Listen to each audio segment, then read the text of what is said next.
Hope you're well, and we're now in mid-April, and I will be doing some more YouTube videos. Lots going on at the moment, so I haven't done as much as I will do, but I will be trying to get out at least one or two videos a week from now on. I know you've seen my personal development videos, and you might have seen a sales video that I was doing, because I believe that whatever you go in life, you do need to sell yourself. Sales doesn't really has a stigma. I recognize it more as a profession. Without sales, like I said, you wouldn't have any customers, no business, no departments. They all rely on selling. Without selling, you wouldn't have any money coming into the business. So I will do about selling in another segment, probably in the next couple of videos, because I will be doing a wide variety of videos. What I want to talk to you about today is job hunting or careers. Now, it is quite competitive out there, whether it's a recession or a boom, and obviously with the technological changes that have come over the last 20 years, you now have apps that you can download, and the so-called gig economy, whether you want to go into that flexible contracts. What you've got to remember is there's no lifetime employment, no lifetime job security like we had in our parents' or grandparents' time. But you can still have lifetime employability, which is something that's very similar. Um, they say in our lifetime we may have more than one source of income. You may change your job very frequently. I know the millennials nowadays, a lot of them are portfolio workers or become entrepreneurs because they feel that they can do what sort of work that they desire, without holding to an employer. But what I'm going to talk to you about today, like I said, is just CVs, application forms, and covering letters. I will talk about the interviews on the next segment, and also other ways that you can find employment. Now, what I would suggest you do is, next time you are applying for a job, because when you're applying for a job, it's like a job in its way. You know, you've got to be disciplined. When you're applying for jobs, you have a lot of competition, and what you need to do is you need to look at yourself and your CV as a sales and marketing document. So basically, if you look at it this way, a tip or technique I was told is that imagine that let's just say hypothetically, you're a product. Yeah, you're a product, need to get to the customer. Your customer basically is your prospective employer. So what you need to do is you need to make sure that your brand, and I will talk about branding in another episode of this, is different from the other brands. So say like you go to the supermarket and you get baked beans, for instance. There's all sorts of baked beans there. They're popular brands as well, and then there's a supermarket owned brands. Obviously, it depends on your taste and your budget. But in this respect, what you need to do is you need to get yourself in front of the recruitment person. Now, that could be someone in the human resources department. It might even be, if it's a small business, the owner of the company, or it may even be that you've gone through via a recruitment consultant who then needs to sell your skills to the employer. Now, with a CV, basically, it comes from the Latin word, story of your life, obviously short for curriculum vitae. Now, CV is obviously the standard way. Certain councils and local housing associations or public sector bodies usually have application forms, but also private companies. If it's a large private company, they may ask you to fill out an application form. My tip for that would be to, if you get an application form, photocopy it a couple of times, because you're likely to make mistakes. Now, you're better at making mistakes on the photocopy than you are on the original, because if you send that original to them, and you can send it along with the CV and where the parts where the CV covers, so it doesn't overlap. If they look at errors on their grammatical errors or stuff that missing information that they makes them think, would I want to interview that person, or would it go straight into what they call, the reject pile, which is basically, where you're getting rejected and it goes into the bin. But what you need to do is you need to stand out. And when I'm saying stand out, I mean have a look through your CV and do what's called a skills audit.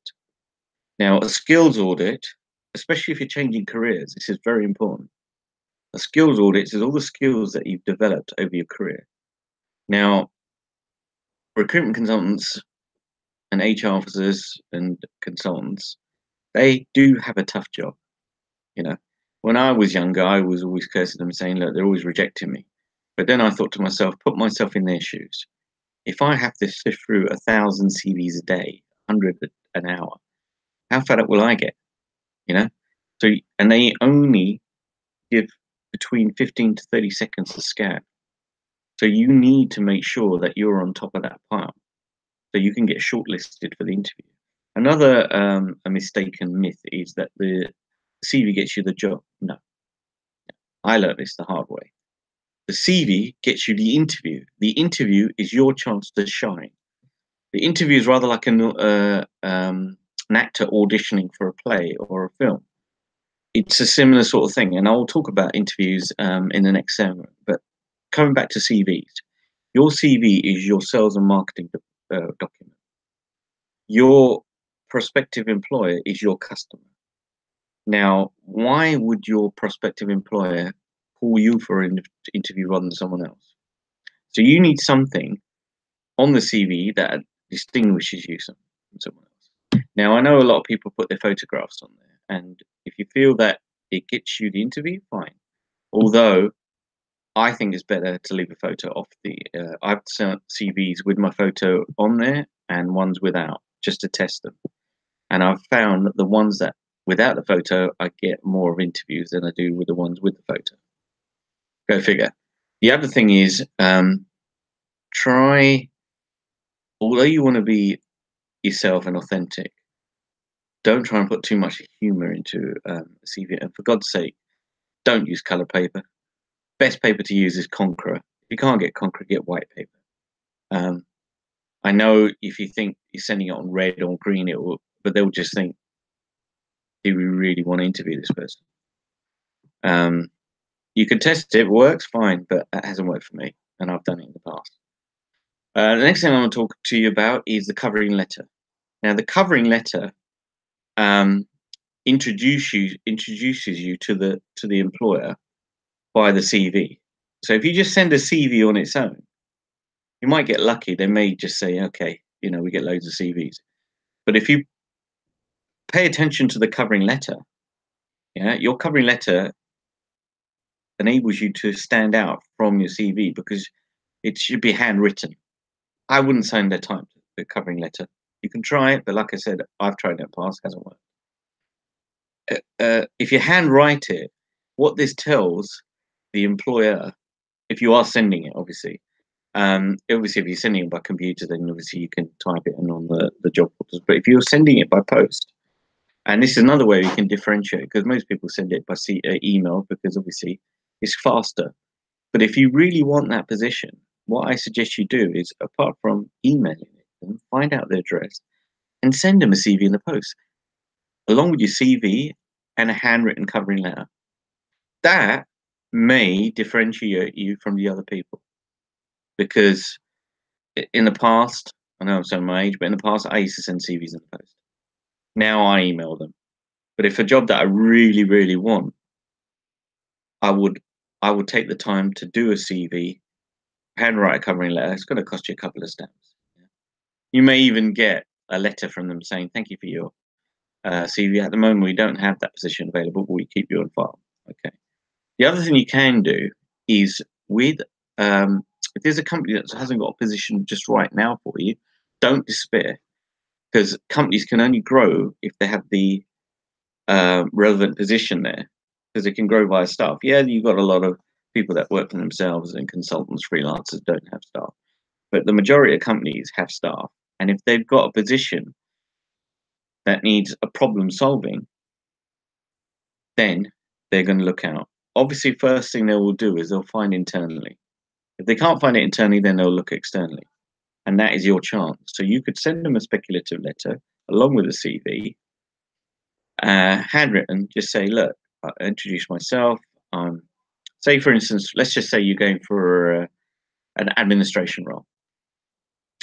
They ask for 1 or 2 years experience, which you have. You go through the advert, or you see the company, they're not recruiting now, but they might be opening a new office. Find out from head office when it is, send them a CV to the HR department and say to them, understand you're opening an office in such and such a place. Will you be looking for staff? Or if there's any positions open, can you keep me in mind? That means you are being proactive. Most people, not most people, some people, and I include that with me in the past, have been reactive because it is frustrating looking for a new job or even changing careers. I just want to talk to you about if people have been made redundant. I've been made redundant in the past. It's not a nice feeling. It's not good. You blame yourselves, especially if you've worked there a long time. But remember, it's not you that was made redundant. It was the job role. Now, redundancy at that time had a 20 years ago, the stigma. It doesn't anymore because companies change. Things are moving so fast. Companies downsize. They make decisions that are beyond your control. What I would suggest is, if you have been made redundant, make sure you find out your terms and conditions with regards to your redundancy money, and you can look at this as a new chapter. You could give yourself a bit of time. I would give yourself a week or so. If you have family, spend time with your family. And then if you want to go back into the world of employment, nothing wrong with that. Give yourself a week or so because you are going to go through some emotions. I know I did. And sometimes I rushed into it and I wish I hadn't. The other thing I know it's going to be hard for you to do is to stay positive, right? There are other jobs out there and there's a job for you if you are looking to apply. If not, you could even go freelance. You could become a consultant, or you could decide that this is your chance to work for yourself, become self-employed, and control your own destiny. There's always options. There's always choices. There might not be because your mind is like in a whirlwind or a whirlpool of mixed thoughts and emotions. We're human, we're not robots. We don't need to be robots, otherwise the world would be boring. You each have unique talents and experiences that no one else has. All you need to do is package them and then put it forward to the prospective employer for the job or even career that you want. Now I'm gonna. I know my videos tend to be long, but it's because I want to get the message out there. If you're looking for shorter videos, then maybe might be good to see someone else. But I need to get my message out there because this has helped me in the past. If you're going for a career change, I would highly recommend you have a career coach. Highly recommend it. If you can't afford it at the moment, maybe you can come to some arrangement. Or once you get the position, then you could give them, because it means that you're investing in yourself. Two things my mentor said to me is invest in yourself and keep your options open. Okay, always keep your options open. You do not know where the next position could come from. You could go to an event, and I'll talk about networking as well because I've been to a lot of networking events and I've been told I'm an excellent networker, not to brag. But that's another way. In fact, that's one of the easiest ways to get another position.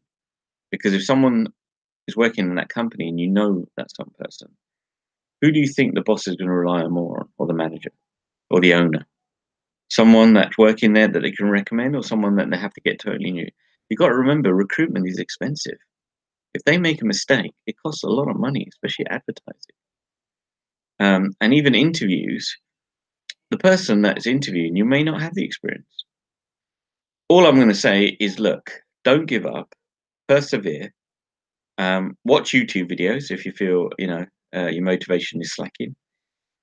And also, while you're looking for a job, go out for walks, do some exercise, take care of your health, and yeah, don't close off from your family and friends. I know when you're going through something like this, it is tough, but we all need our friends and family around us. If you close them up, all you're doing is you're closing them up. And who knows, by opening up to them, they may know someone, or they may know someone who's looking for something. Now, if I'm going to finish this broadcast in a minute, if you are starting your career, say you've left school, you don't want to go into higher education, or you've gone to college, you don't decide you don't want to go to university, or you've gone to university and you don't want to do any further, I'm going to talk to you guys on the next video, what you can do and how you can market yourself with no experience. In the meantime, I just want to thank you to watch this video. I hope you can share this video. If you want to get in contact with me, by all means, I'm on LinkedIn, I'm on Twitter, I'm on Facebook. I'm also, you can email me if you've got any questions. I would, if you are looking for some career coaching, I can give you some career coaching. I would give, as people that watch this video, if you contact me, I can give you a 45-minute to an hour Skype call, just so to help you. If you're looking for someone who's a bit more experienced, then I recommend my mentor and coach who helped me, the recruitment guy, Graham Martin.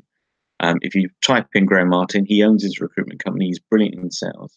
If you're looking for someone to help you in sales, then I recommend Gavin Ingham, who I've also had the pleasure of being at one of his workshops. And the other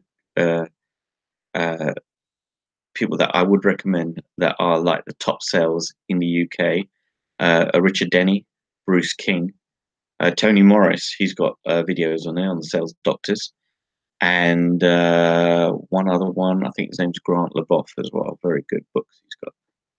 In the meantime, I'll just let you go. Good luck in your job hunting.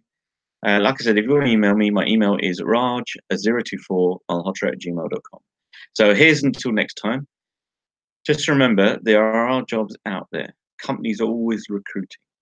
It's just a case of you're matching your skills to their expectations. Remember that. Matching your skills to their expectations. And also, I would also say to yourself that have the right attitude when you're going there, you know. Even if you're getting emails, you get rejected, just say thank you for your time. Because they don't get that. You know, they send you and say, unfortunately, you haven't made it this time. You can reply to them, say, oh, thank you. Is there any feedback you're going to give me? Okay. I'll talk about more of this in probably the second or third or fourth YouTube video, depending on how many views I get. So click on those views, share it with your friends, share it with your families. And until next time, I'll see you again. Take care. Bye-bye.